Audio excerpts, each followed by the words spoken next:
I was standing on the other side of that blue velvet curtain, my heart pounding, when I heard her voice, Cynthia's voice, my future daughter-in-law, the woman that my son Rodrigo loved more than anything in this world. And she said, in a whisper loud enough for her friends to hear, "A barrel of lard trying to fit into a suit," and they all burst out laughing. That evil laugh, you know? The kind that cuts the soul. My entire body froze. My hands shook holding the envelope with the gift that I had prepared with so much care. Minutes before the wedding. Minutes. And she was laughing at my son. From my son. I couldn't move. It was as if my feet had been nailed to the floor. Their laughter echoed in my head, mixed with the words I had just heard. Barrel of lard. Rodrigo. My Rodrigo. The boy I raised alone after his mother died. The boy I used to wake up at 4 in the morning to make lunch before going to work. The boy I taught to ride a bike, who I held on my lap when he had a fever, who I encouraged to study even when the money was barely enough for food. She was laughing at him. I took a deep breath and took a step forward without thinking. The curtain moved,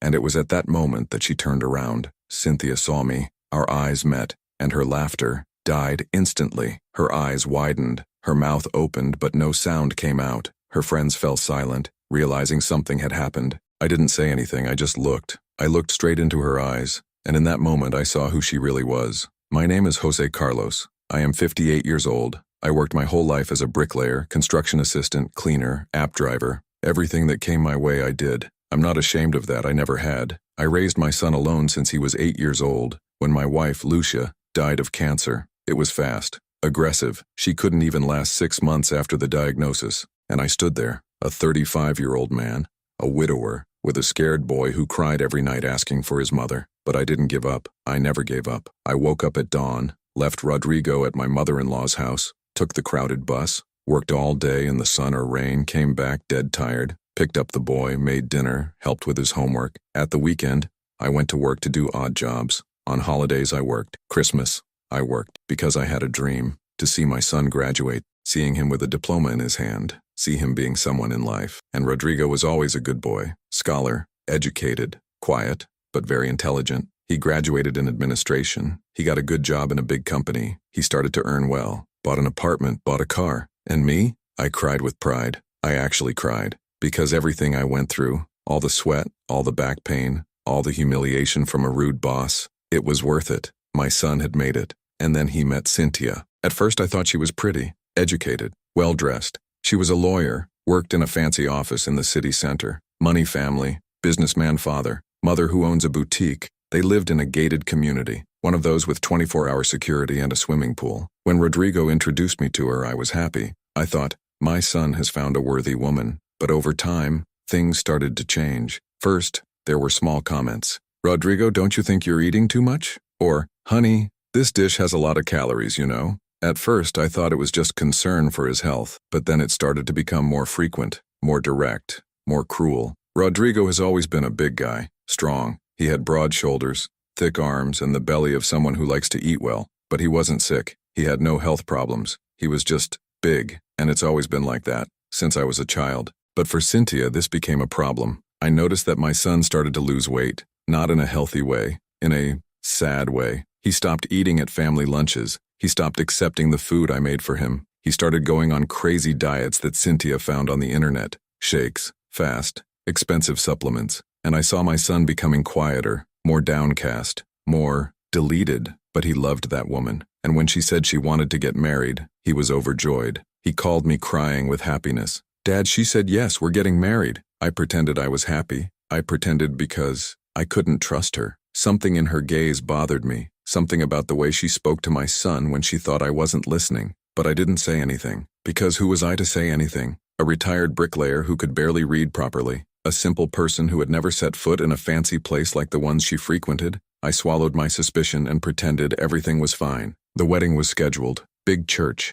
Expensive party. More than 2 guests. All paid for by her father, of course. Rodrigo even wanted to help, but his father-in-law insisted on paying for everything. "It's our family tradition," he said, with that smile that didn't reach his eyes. I felt out of place from the beginning. In preparations, in meetings with suppliers, in rehearsals. Everyone was rich. Everyone talked about international travel, investments, imported cars. And there I was, quietly in the corner, with my simple clothes, trying not to disturb. But I made a point of giving my son a gift. I saved money for months. I sold some things, I did some extra jobs, and I bought him a gold chain. Nothing too expensive, but it was real gold, with a pendant written, "To my son, with love, Father." I wanted him to have something of mine, something that reminded him that no matter how high he got in life, I would always be there. And it was with this gift in hand that I arrived at church that day. The ceremony would be at 5 in the afternoon. I arrived at 3 because I wanted to help with whatever was needed. But when I entered the church, everything was ready. Flowers everywhere, red carpet, lights. The decoration team was still adjusting some details. Rodrigo was in the next room, getting ready with his groomsmen. I went there to deliver the gift, but when I got close to the door, I heard female voices, laughter. I recognized Cynthia's voice. She was on the other side of a curtain that divided the room. I was going to call, but then I heard her say, "Guys, did you see the seamstress's face when she saw Rodrigo trying to fit into the suit?" The friends laughed. One of them said, "Poor thing, she had to redo everything twice." And then came the sentence that broke my heart. "A barrel of lard trying to fit into a suit," and they all burst out laughing. I stopped breathing. Literally, I felt my chest tighten. I felt my vision go blurry, because I knew who she was calling a barrel of lard. My son, my Rodrigo, the boy I raised, the man I helped form, the most important person in my life, and she was laughing at him, minutes before promising eternal love to him in front of God and everyone. I didn't think. I just took a step forward. The curtain moved, and she turned. Our eyes met. The laughter died instantly. The hall fell silent. Her friends realized something was wrong. Cynthia turned pale, but I didn't say anything. I wasn't able to. My throat was closed. My head was spinning. I just turned my back and walked out of there. I went to the bathroom. I closed the door. I sat on the floor, and I cried. I cried like I hadn't cried since the day of Lucia's funeral, because I knew that my son was about to make the biggest mistake of his life. But could I do anything? Could I go up to him on the wedding day and say, "Son, your bride was laughing at you"? Was he going to believe me? Or would you think I was jealous, that I didn't want to see him happy? I sat there, sitting on the cold bathroom floor, holding the envelope with the gold chain, and thought about everything I had gone through to raise that boy. And now he was going to marry a woman who laughed at him behind his back. When I managed to compose myself, I washed my face and left the bathroom. I walked down the church aisle. It was almost time for the ceremony. Guests began to arrive. Expensive cars parking out front.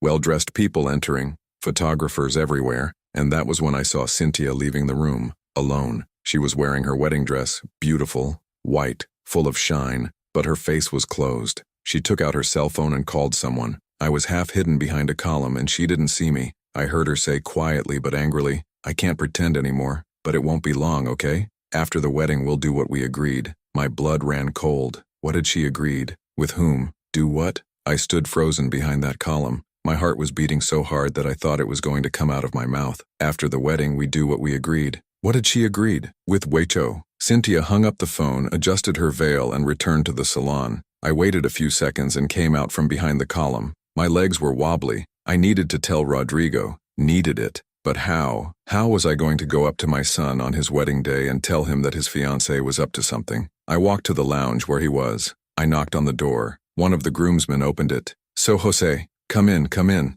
I entered. Rodrigo was in front of the mirror adjusting his tie. When he saw me, his face lit up. "Dad, you came early." He came to me and hugged me. I felt my son in my arms. My boy. He was so happy, so excited. His eyes sparkled. "I'm nervous, Dad, but it's a good nervous feeling, you know. I'm going to marry the woman of my life." I swallowed hard. I looked at his face. He had lost so much weight in the last few years, the months. His face was thinner. His eyes had dark circles, but he was smiling, really smiling. "Son, I need to talk to you. Alone." The groomsman noticed the tone of my voice and left, leaving us alone. Rodrigo looked at me, worried. "Did something happen, Dad?" I opened my mouth to speak, but the words didn't come out, because I knew that if I told him what I heard, he would ask me, "Are you sure? Did you hear me right?" And there, what was I going to say? That I heard his fiancée laughing at him? That I heard her on the phone talking about a secret plan? He wouldn't believe me. He would think I was making it up, that I was jealous, that I didn't want him to be happy. So I did the only thing I could do at that moment.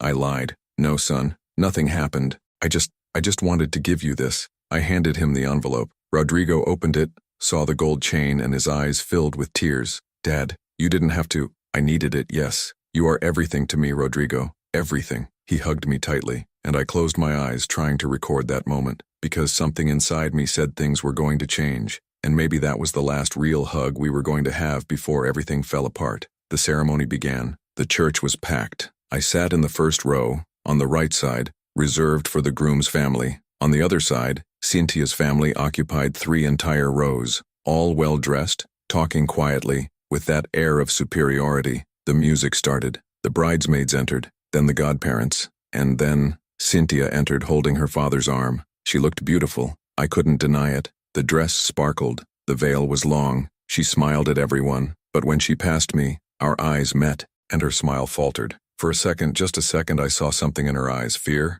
anger, contempt. I don't know, but I saw it. The priest began the ceremony. Rodrigo was thrilled. I saw him wiping away his tears. Cynthia held his hand, smiling, and everything seemed perfect. But I couldn't get the conversation I had heard out of my head. After the wedding, we do what we agreed. They exchanged rings. The priest said, "I pronounce you husband and wife." Everyone applauded. Rodrigo kissed Cynthia. Photos were taken, and there I was, sitting in that front row, feeling like something was very, very wrong. The party was in a huge hall, decorated with white flowers and golden lights. There was a sweets table, a savory table, an open bar, a live band, everything very expensive, very chic. I felt out of place again. My suit was the simplest of all. My shoe was old, but I had shined it until it shined. I sat at a table in the corner, alone. Some people came to say hello. "Congratulations, Jose. Your son married well, huh?" I smiled and thanked him, but inside, I was restless. That's when I saw Cynthia talking to a blonde woman near the bar. They were laughing. I got up and walked towards them, pretending to get a drink. I was close enough to hear. The blonde woman said, "Cynthia, you did it. I didn't believe it when you said you were really going to marry him." Cynthia laughed softly. "It was easier than I imagined. He's so needy, so desperate for attention. Just giving him a little affection and he fell head over heels in love." My stomach dropped. The blonde continued, "And when are you going to put the plan into practice?" "In about 3 months. Enough time for him to put my name on everything. Then we separate, I get half," and she stopped talking because someone approached. But I had heard enough. I had already heard enough. Cynthia had married my son. For money. She was planning a separation. She was going to take everything from him. And my son, my Rodrigo, didn't know anything. I got out of there before she saw me. I went to the bathroom again. I sat on the toilet, with my head in my hands. I needed to think. I needed to act. But how? Rodrigo would never believe me. He was too in love. I went back to the party. I tried to act normal. I ate a little. I drank a soda. Rodrigo came to me, excited. "Dad, are you enjoying the party? You look beautiful, son. Beautiful. I'm so happy, Dad. So happy. Cynthia is the perfect woman for me." I looked at his face. He was radiant. And I thought about all the times I had held him when he was little. All the times I had made him laugh. Every night I had prayed, asking God to protect my son. And now I knew that a bad woman had come into his life, and I didn't know how to save him. That night, I came home destroyed. I lived in a small, simple apartment, which I had managed to buy with a lot of sacrifice. 2 pieces, living room and bedroom, tiny bathroom. But it was mine, and it was where I had raised my son. I lay down on the bed and stared at the ceiling. I remembered when Rodrigo was little. He was about 5 years old, and we were going through a difficult phase. I had become unemployed and the money was useless. One day Rodrigo saw me crying in the kitchen, worried about the bills. He came to me with that childish look and said, "Don't cry, Dad. When I grow up, I'm going to work and buy everything for you. You won't need to cry anymore."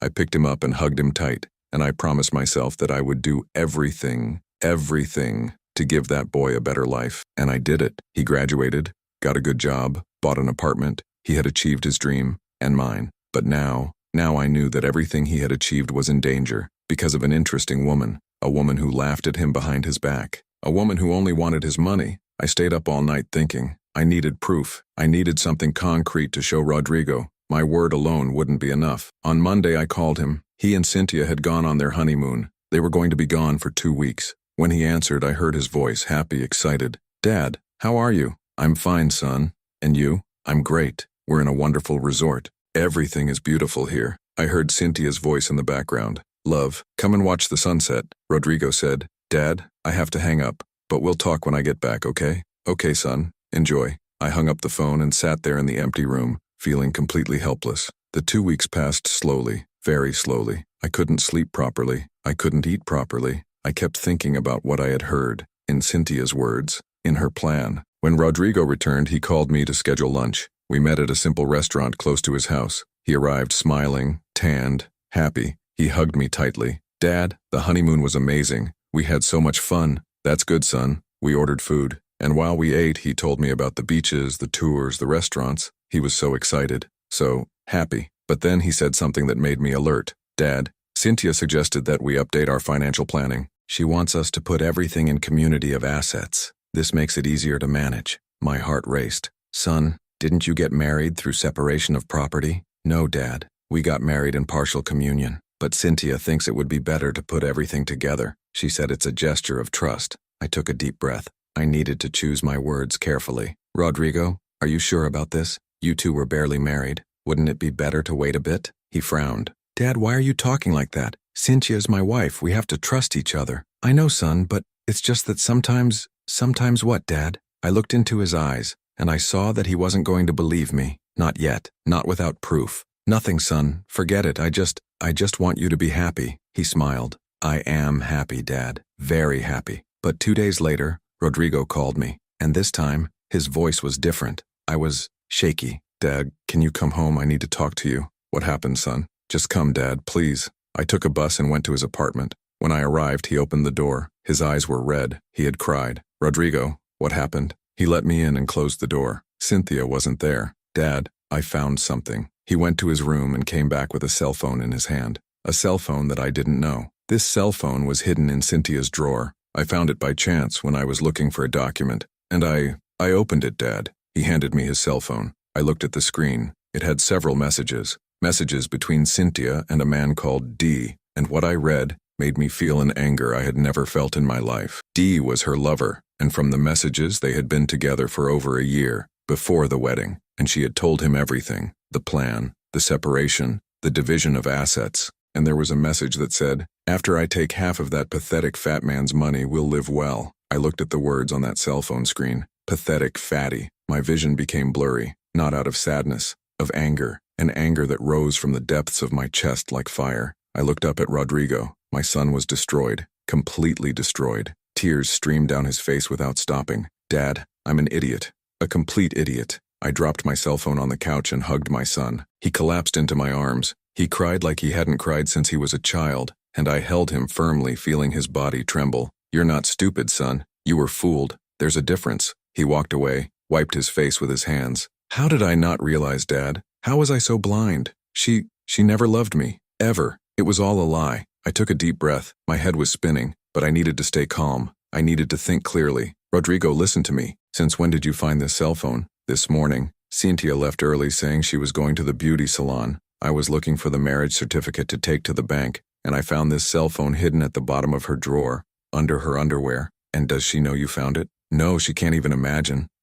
I was in shock when I read the messages. Dad, there are hundreds of them. She's been with this guy for over a year. They meet every week. And the worst part, he stopped, swallowed hard. The worst thing is that she sent him a photo of the wedding ring laughing, saying that it was the most difficult phase of the plan, but that it would be worth it. I felt my stomach drop. That woman wasn't just interested, she was cruel, evil, diabolical. Son, show me all the messages. All. Rodrigo took out his cell phone and started passing it to me, and the more I read, the more my anger grew. There were messages from Cynthia talking about how it was difficult to pretend that she was attracted to Rodrigo. There were messages from her complaining about his smell, the way he ate, how she was disgusted with sleeping with him, and there were messages about the plan. They had planned everything down to the smallest detail. First, Cynthia was going to convince Rodrigo to put her name on everything: apartment, car, bank account. Then, within 3 months, she would invent a story that Rodrigo had become aggressive and controlling. I was going to file for divorce alleging psychological violence,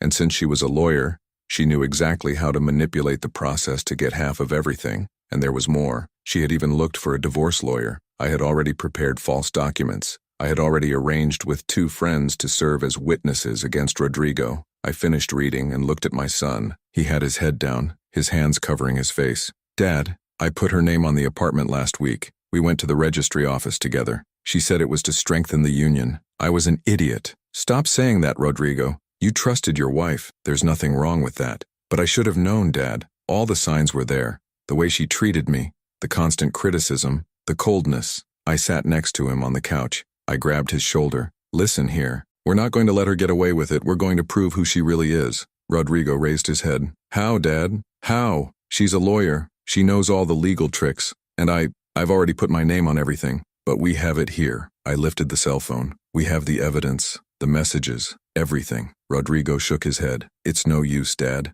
She'll say the cell phone isn't hers. She'll say it was planted. She's smart. I thought for a moment. He was right. Cynthia wasn't going to admit anything easily. We needed a better plan. A plan she didn't expect. Rodrigo, what time will she be back? She said she'll be back around 5 in the afternoon. I looked at the clock. It was noon. We have 5 hours. Come with me. We'll go somewhere. Where, Dad? You'll see. I took Cynthia's cell phone, put it in my pocket, and we left the apartment. We took Rodrigo's car and went to a place I knew in the city center, a small private investigator's office. I had met that man a few years ago, when he was still working as a security guard at a construction site where I worked. His name was Mario, serious, discreet man who had retired from the police and opened his own business. We went up to the second floor of an old building and entered the office. Mario was sitting at the table, working on the computer. When he saw me, he smiled. So, Jose, how long? Mario, I need help, and it's urgent. He noticed the tone in my voice and became serious. Sit down.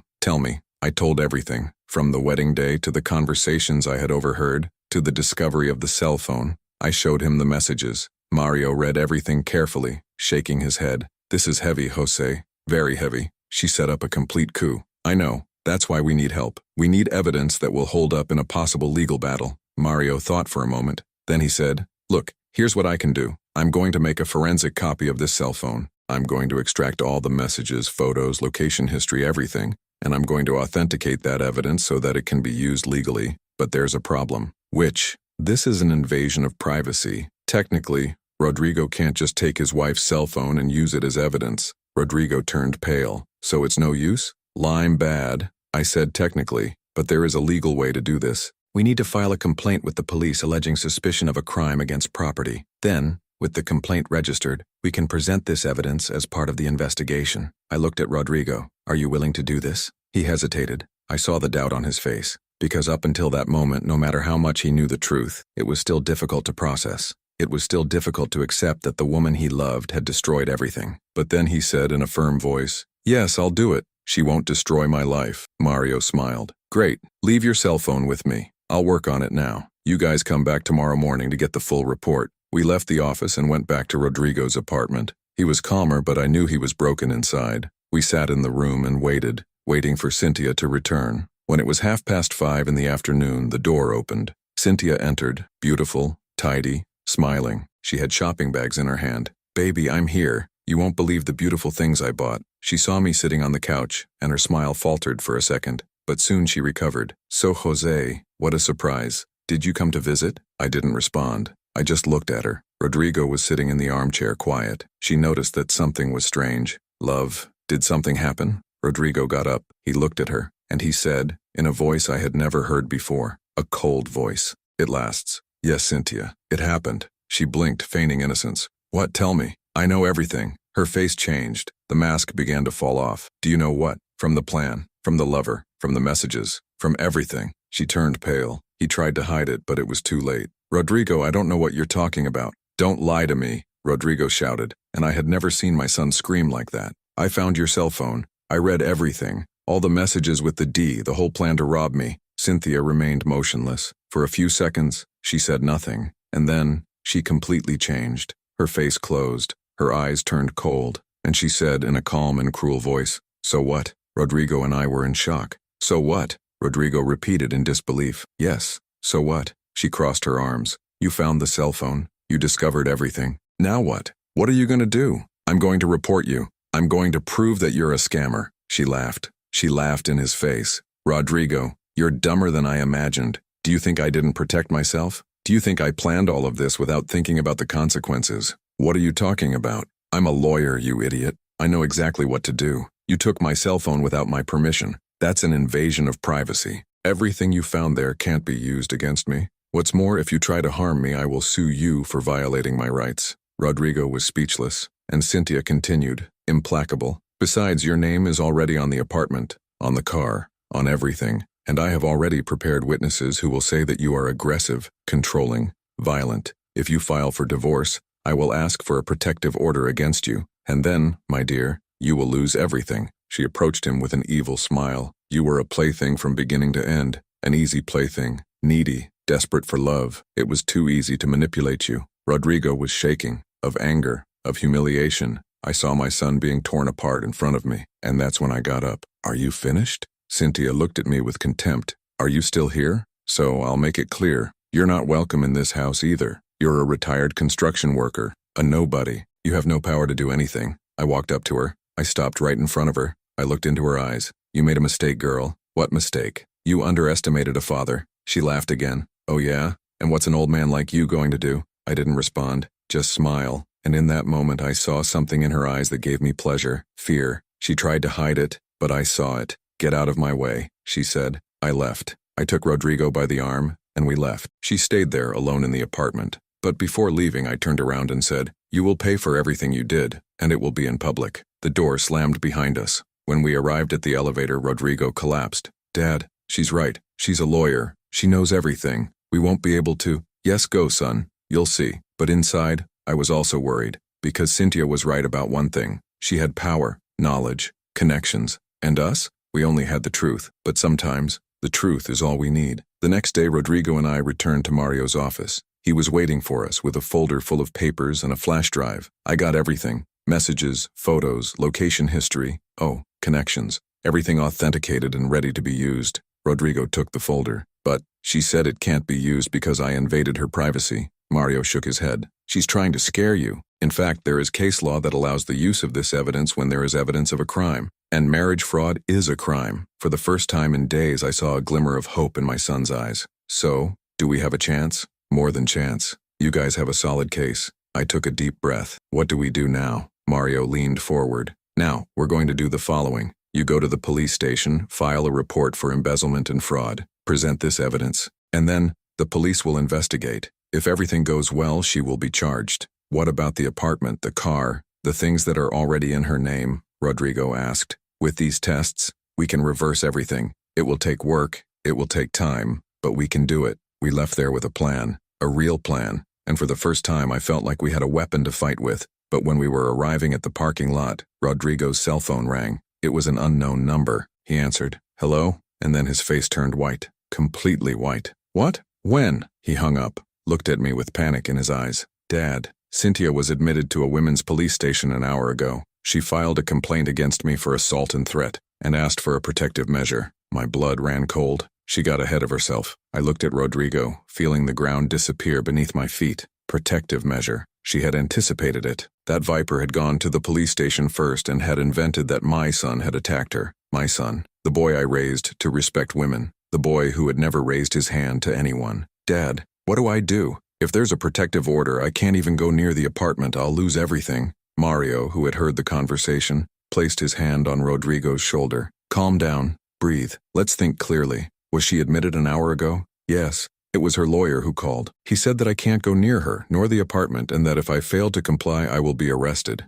Mario frowned. That doesn't make sense. A protective measure takes at least a few hours to be analyzed and issued. No one can do that in an hour. So he's lying? Rodrigo asked, hopefully. It could be an intimidation tactic, but either way, we need to act quickly. Very quickly. I took a deep breath. My head was working. I had spent my entire life solving problems. Delayed work? I solved it. Missing material? I fixed it. Short money? I would find a way. And now it wouldn't be any different. That woman wasn't going to destroy my son. I didn't go. Mario, do you know any delegates? Someone you trust? He thought for a second. I know her. Deputy Ana Paula. I worked with her when I was in the police. She is straight. Very straight. If we present this evidence to her, she will take it seriously. Then let's go. Now. We went straight to the police station where Delegate Ana Paula worked. It was in a remote neighborhood, but Mario called her on the way and explained the situation. When we arrived, she was waiting for us. Delegate Ana Paula was a black woman, in her early 40s, short hair, firm posture.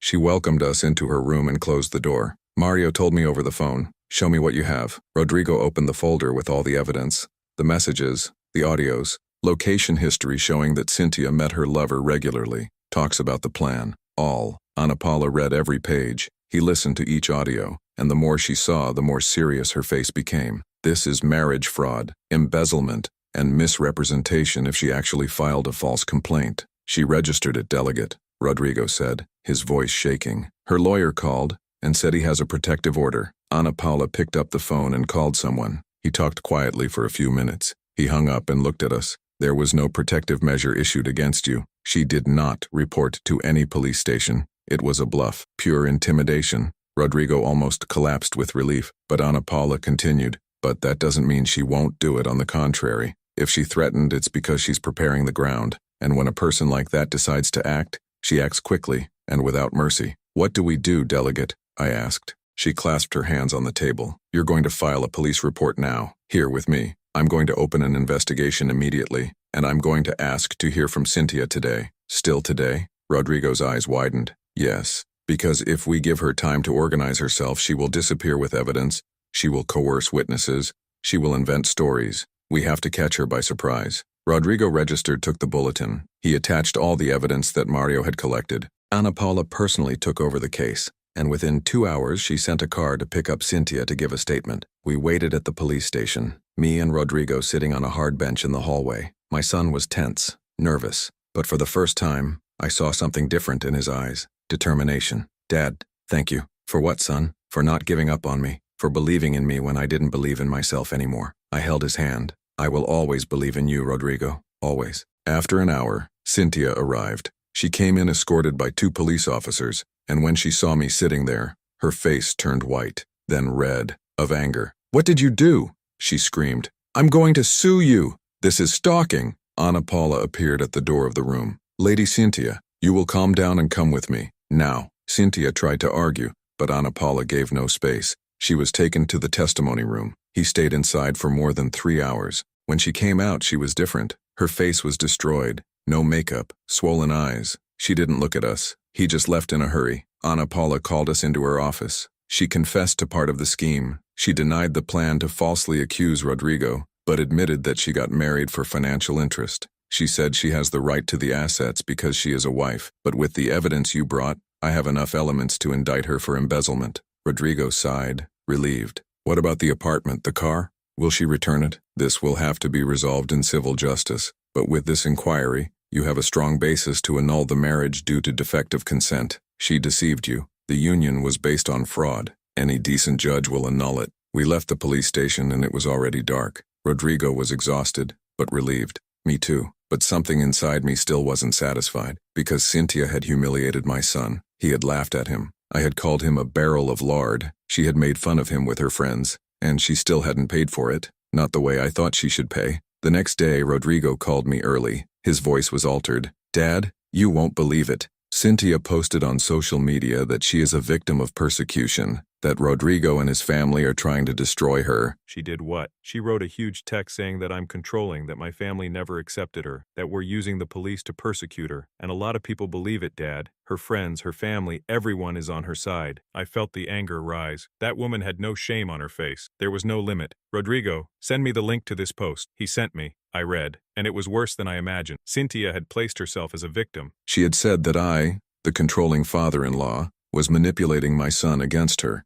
that she had married for love, but that the poor and jealous family did not accept that she came from a rich family. And the worst part, there were hundreds of comments supporting her. Poor thing. These poor families are like that. They want to suck up to rich women. Poor thing. She got married thinking it was love and fell into a trap. I couldn't take it. I picked up the phone and called Mario. Mario, we need to expose this woman publicly. Not just in court, publicly. I want everyone to see who she really is. Jose, I understand your anger, but there's no but, Mario. She's destroying my son's reputation on social media. She's making him look like a villain, and I won't allow that. Mario was silent for a moment, then he said, Okay, I have an idea, but it's going to take courage. A lot of courage. He speaks. Her family is having a birthday party for her father in 3 days. It's at a fancy club. There will be more than 200 people. Politicians, businessmen, lawyers, the city's elite. So what? So what if we manage to get into this party and expose Cynthia in front of everyone? She won't be able to hide. Her mask will fall in front of the people she most wants to impress.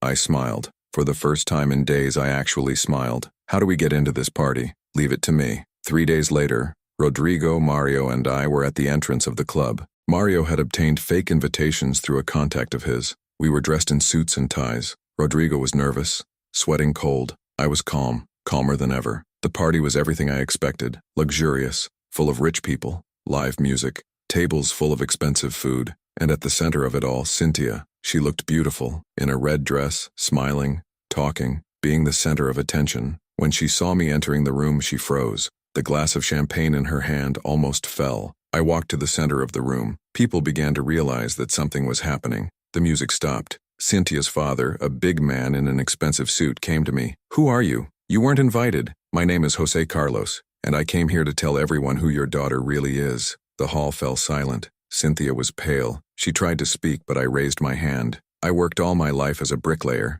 I raised my son alone. And when he married your daughter, I thought she was a worthy woman. But I was wrong." "Shut up!" Cynthia screamed. "Security! Get this man out of here!" But before the security guards arrived, Mario lifted a flash drive. "I have proof. Evidence that Cynthia staged a scam to steal Rodrigo. Evidence that she has a lover. Evidence that she made fun of my son, calling him a barrel of lard." The hall erupted in murmurs. People looked at each other. Cynthia's father turned red. "That's a lie," Cynthia screamed. "Then explain this here." Rodrigo held up her secret cell phone. "Explain the messages with the D. Explain the plan to rob me. Explain why you told your lover I was a pathetic fat guy." The silence was deafening. People looked at Cynthia waiting for an answer. She opened her mouth, but nothing came out. And then a female voice came from the back of the room. "I can explain." Everyone turned around. A woman entered. I had never seen her before. She was young, pretty, well-dressed, and she was holding a folder. "My name is Deborah, and I am Cynthia's fiancé's lover." The hall exploded. "My name is Deborah, and I am Cynthia's fiancé's lover." The silence that filled that room was so profound that I could hear my own heart beating. All heads turned to that woman.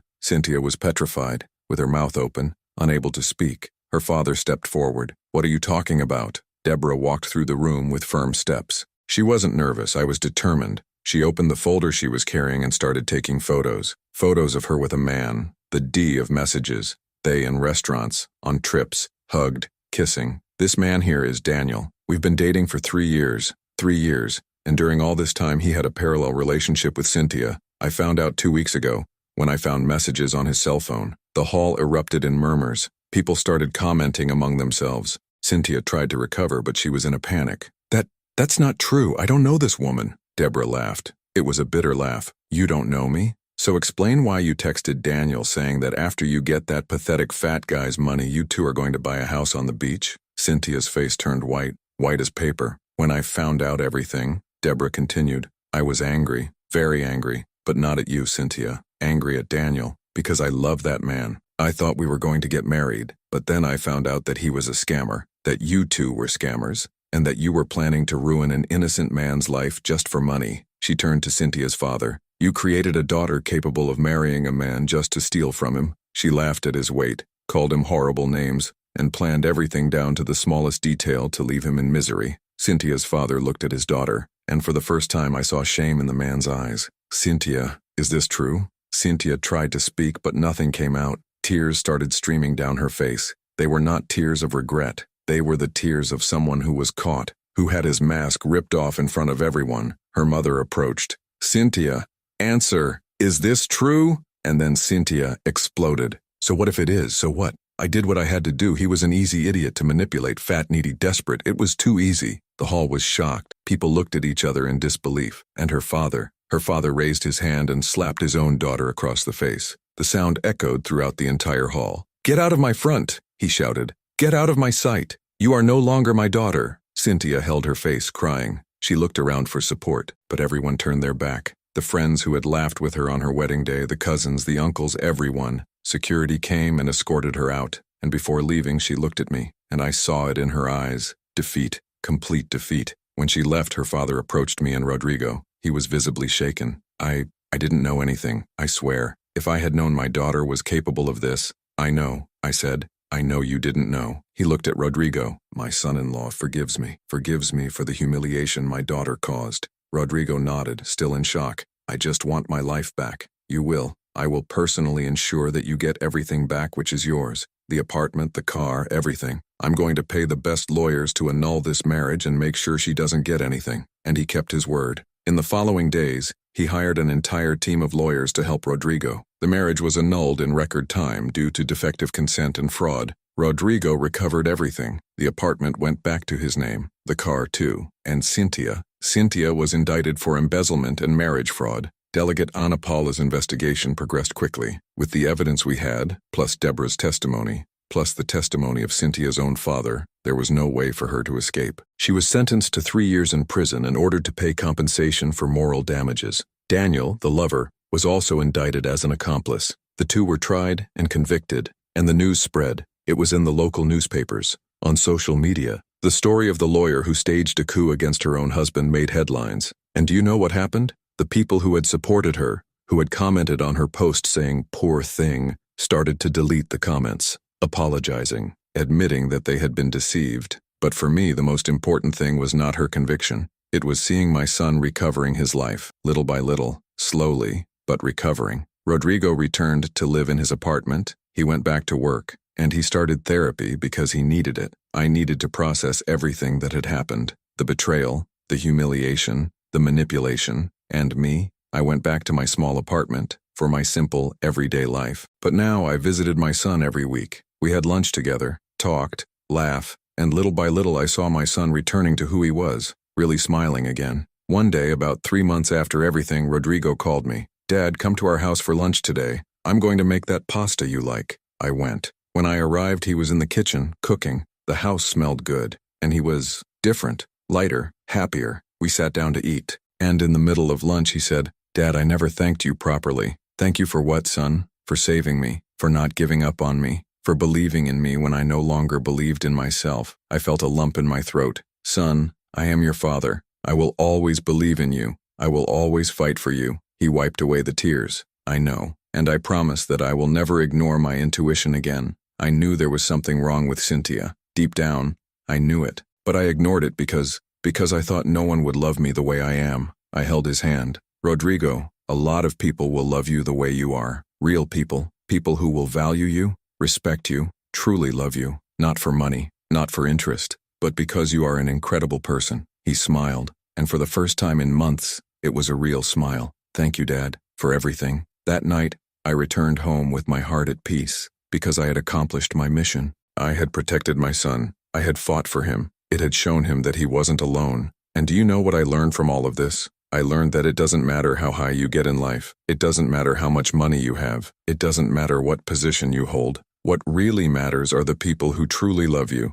the people who stand by you when everything falls apart, people who value you for who you are, not for what you have. Cynthia had everything: money, beauty, education, rich family, but she had no character. She had no values. And in the end, she lost everything: family, friends, freedom, all. And Rodrigo had to go through one of the worst experiences of his life. He was betrayed, humiliated, deceived, but he got up, he recovered, and he learned a valuable lesson. Not everyone deserves to be in your life. Today, whenever I pass in front of that church where the wedding was held, I remember that day. I remember Cynthia's evil laugh. I remember the words "barrel of lard," and I remember how helpless I felt at that moment. But I also remember the ending. I remember her being exposed in front of everyone. I remember justice being done, and I remember my son's smile slowly returning. Because at the end of the day, the truth always comes out. Always. It may take a while. It can be difficult. It may seem like the bad guys will win, but the truth always comes out.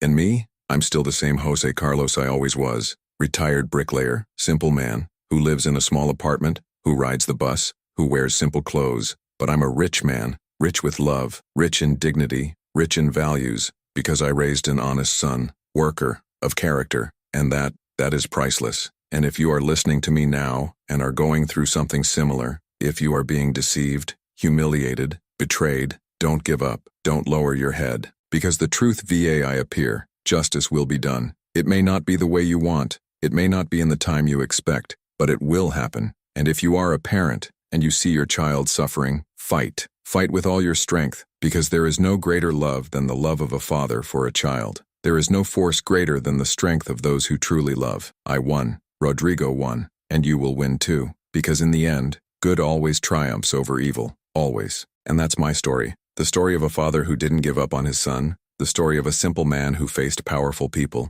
the story of how the truth, no matter how painful, is always better than a lie. My name is Jose Carlos. I am 58 years old. I am a retired bricklayer, and I'm the proudest man in the world, because my son is fine, he is alive, he is free, and that's all that matters.